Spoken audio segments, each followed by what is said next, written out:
Chapter 27. A Pearl Worth 10 Million. Night fell. I went to bed. I slept pretty poorly. Man-eaters played a major role in my dreams, and I found it more or less appropriate that the French word for shark, requin, has its linguistic roots in the word requiem. The next day at 4 o'clock in the morning, I was awakened by the steward whom Captain Nemo had placed expressly at my service. I got up quickly, dressed, and went to the lounge. Captain Nemo was waiting for me. "Professor Aronnax," he said to me, "are you ready to start?" "I'm ready." "Kindly follow me." "What about my companions, Captain?" "Have they been alerted and are waiting for us?" "Aren't we going to put on our diving suits?" I asked. "Not yet. I haven't let the Nautilus pull too near the coast, and we're fairly well out from the Mannar oyster bank.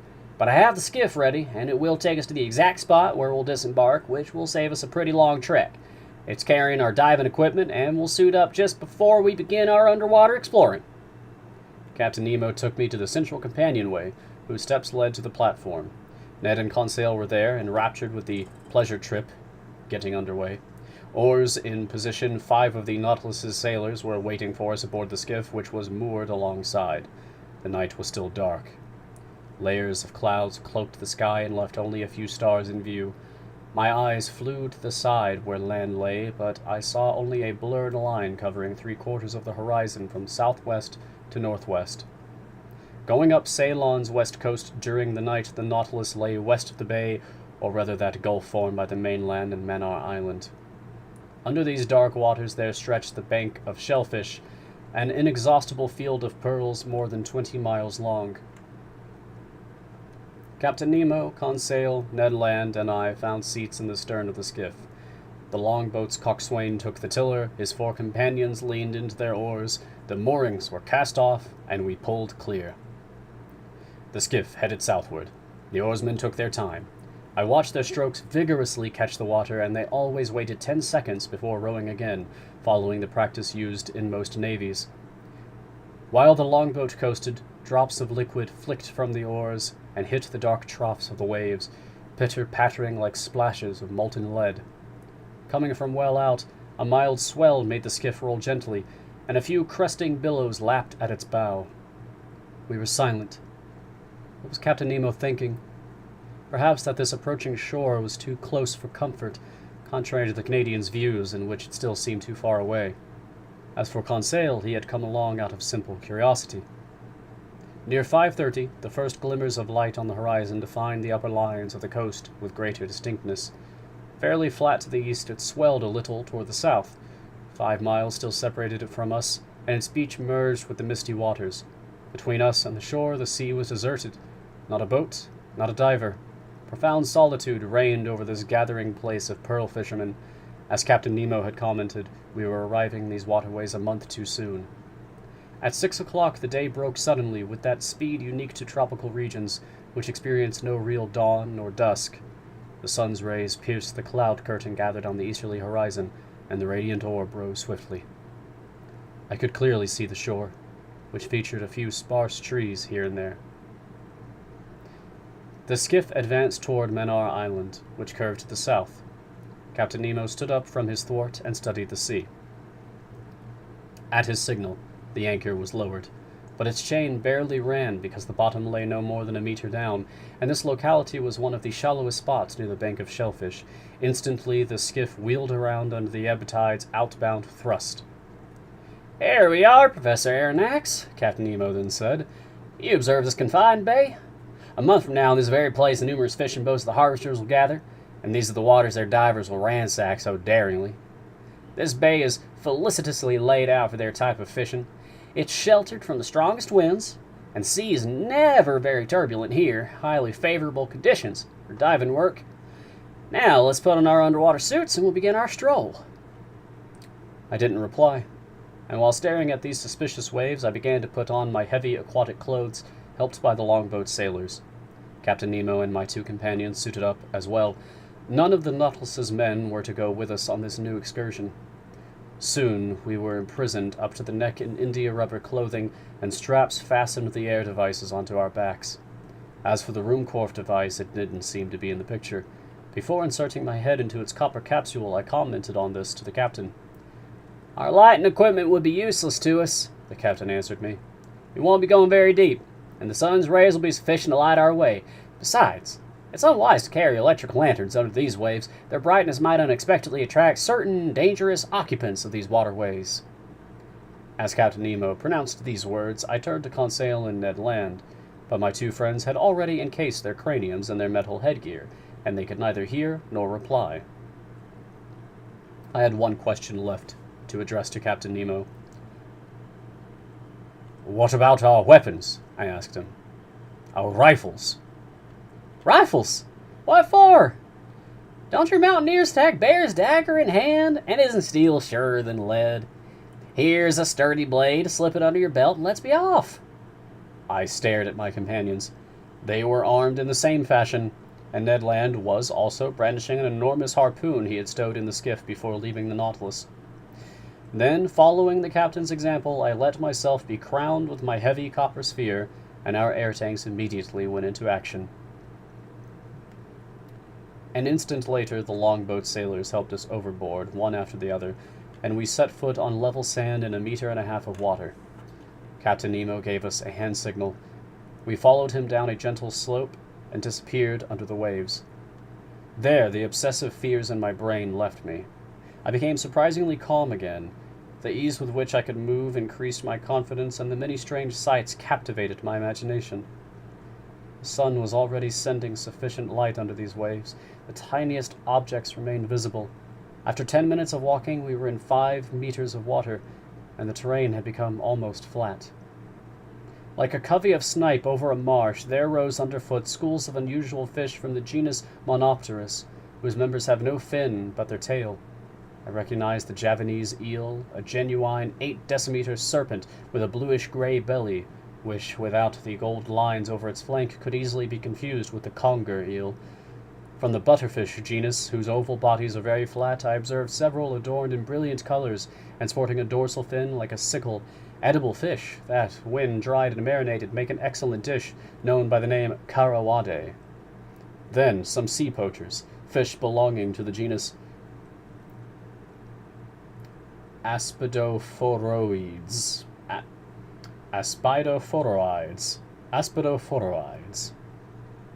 whose bodies are covered with scaly armor divided into 8 lengthwise sections. Meanwhile, as the sun got progressively higher, it lit up the watery mass more and more. The seafloor changed little by little. Its fine-grained sand was followed by a genuine causeway of smooth crags covered by a carpet of mollusks and zoophytes.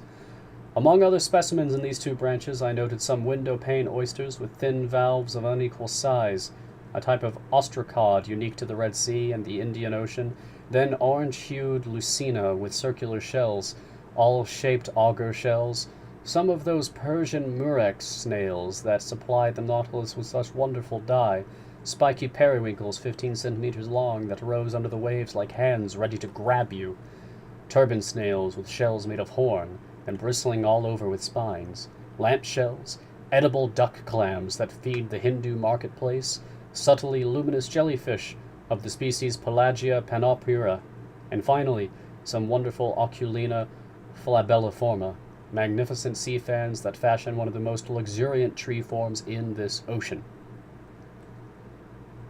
In the midst of this moving vegetation, under arbors of water plants, there raced legions of clumsy articulates, in particular some fanged frog crabs, whose carapaces form a slightly rounded triangle, robber crabs exclusive to these waterways, and horrible parthenope crabs whose appearance was repulsive to the eye.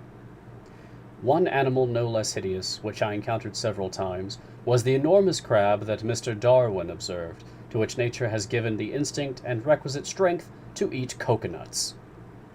It scrambles up trees on the beach and sends the coconuts tumbling. They fracture in their fall and are opened by its powerful pincers.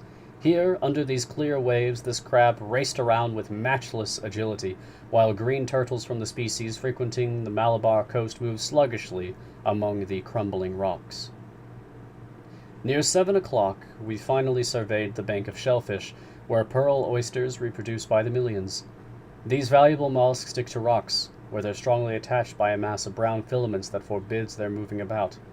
In this respect, oysters are inferior even to mussels, to whom nature has not denied all talent for locomotion. The shellfish Meleagrina, that womb for pearls whose valves are nearly equal in size, has the shape of a round shell with thick walls and a very rough exterior. Some of these shells were furrowed with flaky greenish bands that radiated down from the top. These were the young oysters. The others had rugged black surfaces, measured up to 15 centimeters in width, and were 10 or more years old. Captain Nemo pointed to this prodigious heap of shellfish, and I saw that these mines were genuinely inexhaustible, since nature's creative powers are greater than man's destructive instincts. I don't know about that. True to those instincts, Ned Land greedily stuffed the finest of these mollusks into a net he carried at his side. But we couldn't stop. We had to follow the captain, who headed down trails seemingly known only to himself. The seafloor rose noticeably, and when I lifted my arms, sometimes they would pass above the surface of the sea. Then the level of the oyster bank would lower unpredictably. Often we went around tall, pointed rocks rising like pyramids. In their dark crevices, huge crustaceans, aiming their long legs like heavy artillery, watched us with unblinking eyes, while underfoot there crept millipedes, bloodworms, aricia worms, and annelid worms, whose antennas and tubular tentacles were incredibly long. Just then, a huge cave opened up in our path, hollowed from a picturesque pile of rocks whose smooth heights were completely hung with underwater flora. At first this cave looked pitch black to me. Inside, the sun's rays seemed to diminish by degrees. Their hazy transparency was nothing more than drowned light. Captain Nemo went in. We followed him. My eyes soon grew accustomed to this comparative gloom. I distinguished the unpredictably contoured springings of a vault, supported by natural pillars firmly based on a granite foundation, like the weighty columns of Tuscan architecture. Why had our incomprehensible guide taken us into the depths of this underwater crypt? I would soon find out. After going down a fairly steep slope, our feet trod the floor of a sort of circular pit. There Captain Nemo stopped, and his hand indicated an object that I hadn't yet noticed. It was an oyster, of extraordinary dimensions, a titanic giant clam, a holy water font that could have held a whole lake, a basin more than 2 meters wide, hence even bigger than the one adorning the Nautilus's lounge. I approached this phenomenal mollusk. Its massive filaments attached it to a table of granite, and there it grew by itself in the midst of the cave's calm waters. I estimated the weight of this giant clam at 300 kilograms. Hence such an oyster held 15 kilos of meat, and you'd need the stomach of King Gargantua to eat a couple dozen. Captain Nemo was obviously familiar with this bivalve's existence. This wasn't the first time he'd paid it a visit, and I thought his sole reason for leading us to this locality was to show us a natural curiosity. I was mistaken. Captain Nemo had an explicit personal interest in checking on the current condition of this giant clam. The mollusk's 2 valves were partly open. The captain approached and stuck his dagger vertically between the shells to discourage any ideas about closing. Then, with his hands, he raised the fringed, membrane-filled tunic that made up the animal's mantle. There, between its leaf-like folds, I saw a loose pearl as big as a coconut. Its globular shape, perfect clarity, and wonderful orient made it a jewel of incalculable value. Carried away by curiosity, I stretched out my hand to take it, weigh it, fondle it, but the captain stopped me, signaled no, removed his dagger in one swift motion, and let the 2 valves snap shut. I then understood Captain Nemo's intent. By leaving the pearl buried beneath the giant clam's mantle, he allowed it to grow imperceptibly. With each passing year, the mollusk's secretions added new concentric layers. The captain alone was familiar with the cave, where this wonderful fruit of nature was ripening. He alone reared it, so to speak, in order to transfer it one day to his dearly beloved museum. Perhaps, following the examples of oyster farmers in China and India, he had even predetermined the creation of this pearl by sticking under the mollusk fold some piece of glass or metal that was gradually covered with mother-of-pearl. In any case, Comparing this pearl to others I already knew about, and to those shimmering in the captain's collection, I estimated that it was worth at least 10 million francs.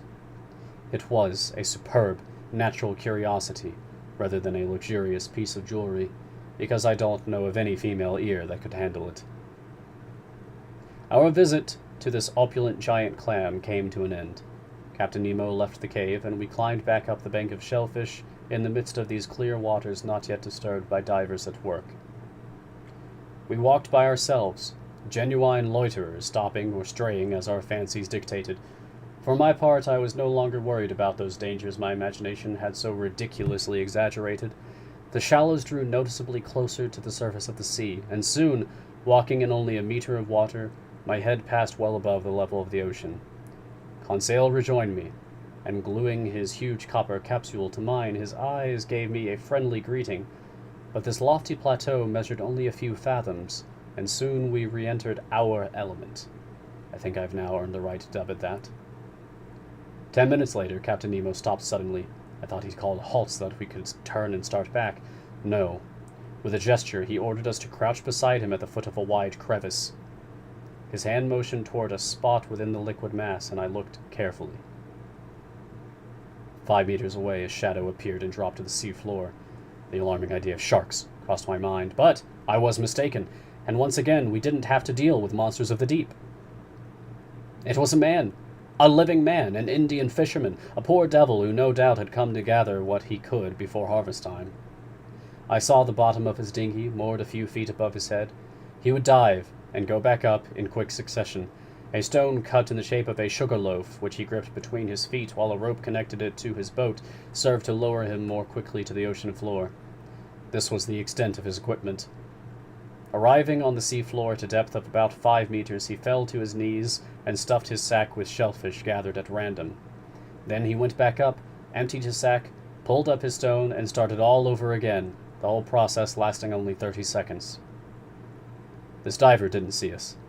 A shadow cast by our crag hid us from his view, and besides, how could this poor Indian ever have guessed that human beings, creatures like himself, were near him under the waters, eavesdropping on his movements, not missing a single detail of his fishing?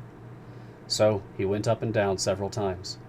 He gathered only about 10 shellfish per dive, because he had to tear them from the banks where each clung with its tough mass of filaments.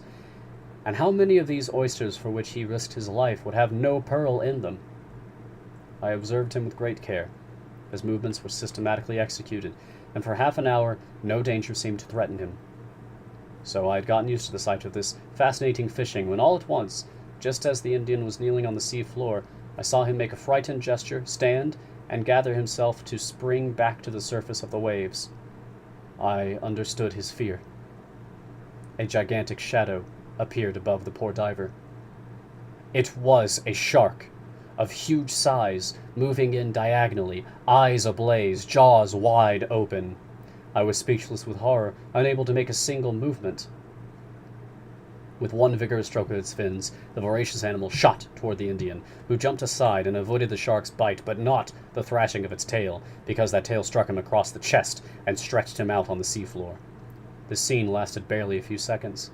The shark returned, rolled over on its back, and was getting ready to cut the Indian in half, when Captain Nemo, who was stationed beside me, suddenly stood up. Then he strode right toward the monster, dagger in hand, ready to fight it at close quarters. Just as it was about to snap up the poor fisherman, the man-eater saw its new adversary reposition itself on its belly and headed swiftly toward him. I can see Captain Nemo's bearing to this day. Bracing himself, he waited for the fearsome man-eater with wonderful composure, and when the latter rushed at him, the captain leaped aside with prodigious quickness, avoided a collision, and sank his dagger into its belly. But that wasn't the end of the story. A dreadful battle was joined. The shark bellowed, so to speak. Blood was pouring into the waves from its wounds. The sea was dyed red, and through this opaque liquid I could see nothing else. Nothing else. Until the moment when, through a rift in the clouds, I saw the daring captain clinging to one of the animal's fins, fighting the monster at close quarters, but laboring his enemy's belly with stabs of the dagger, yet unable to deliver the deciding thrust. In other words, a direct hit to the heart. In its struggles, the man-eater churned the watery mass so furiously its eddies threatened to knock me over. I wanted to run to the captain's rescue, but I was transfixed with horror, unable to move. I stared, wild-eyed. I saw the fight enter a new phase. The captain fell to the seafloor, toppled by the enormous mass weighing him down. Then the shark's jaws opened astonishingly wide, like a pair of industrial shears. And that would have been the finish of Captain Nemo, had not Ned Land, quick as thought, rushed forward with his harpoon and driven its dreadful point into the shark's underside. The waves were saturated with masses of blood. The water shook with the movements of the man-eater, which thrashed about with indescribable fury. Ned Land hadn't missed his target. This was the monster's death rattle. Pierced to the heart, it was struggling with dreadful spasms, whose aftershocks knocked Conseil off his feet. Meanwhile, Ned Land pulled the captain clear. Uninjured, the latter stood up, went right to the Indian, quickly cut the rope binding the man to his stone, took the fellow in his arms, and with a vigorous kick of the heel rose to the surface of the sea. The three of us followed him, and a few moments later, miraculously safe, we reached the fisherman's longboat. Captain Nemo's first concern was to revive this unfortunate man. I wasn't sure he would succeed. I hoped so, since the poor devil hadn't been under very long, but that stroke from the shark's tail could have been his death blow. Fortunately, after vigorous massaging by Conseil and the captain, I saw the nearly drowned man regain consciousness, little by little. He opened his eyes. How startled he must have felt, frightened even, at seeing 4 huge copper craniums leaning over him. And above all, what must he have thought when Captain Nemo pulled a bag of pearls from a pocket in his diving suit and placed it in the fisherman's hands? This magnificent benefaction from the man of the waters to the poor Indian from Ceylon was accepted by the latter with trembling hands. His bewildered eyes indicated he didn't know to what superhuman creatures he owed both his life and his fortune. At the captain's signal, we returned to the bank of shellfish, and retracing our steps, we walked for half an hour until we encountered the anchor connecting the seafloor with the Nautilus's skiff. Back on board, the sailors helped divest us of our heavy copper carapaces. Captain Nemo's first words were spoken to the Canadian. "Thank you, Mr. Land," he told him. "Tit for tat, Captain," Ned Land replied. "I owed it to you." The ghost of a smile glided across the captain's lips, and that was all. "To the Nautilus," he said. The longboat flew over the waves. A few minutes later, we encountered the shark's corpse again, floating. From the black markings on the tips of its fins, I recognized the dreadful Squalus malinopterus from the seas of the East Indies, a variety in the species of sharks proper. It was more than 25 feet long. Its enormous mouth occupied a third of its body. It was an adult, as could be seen from the 6 rows of teeth forming an isosceles triangle in its upper jaw.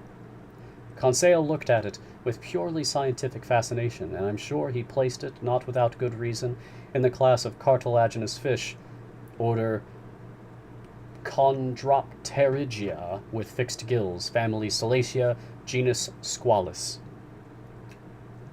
While I was contemplating this inert mass, suddenly a dozen of these voracious Melanoptera appeared around our longboat, but paying no attention to us, they pounced on the corpse and quarreled over every scrap of it. By 8:30, we were back on board the Nautilus. There, I fell to thinking about the incidents that marked our excursion over the Manar oyster bank. 2 impressions inevitably stood out. One concerned Captain Nemo's matchless bravery, the other his devotion to a human being, a representative of that race from which he had fled beneath the seas. In spite of everything, this strange man hadn't yet succeeded in completely stifling his heart.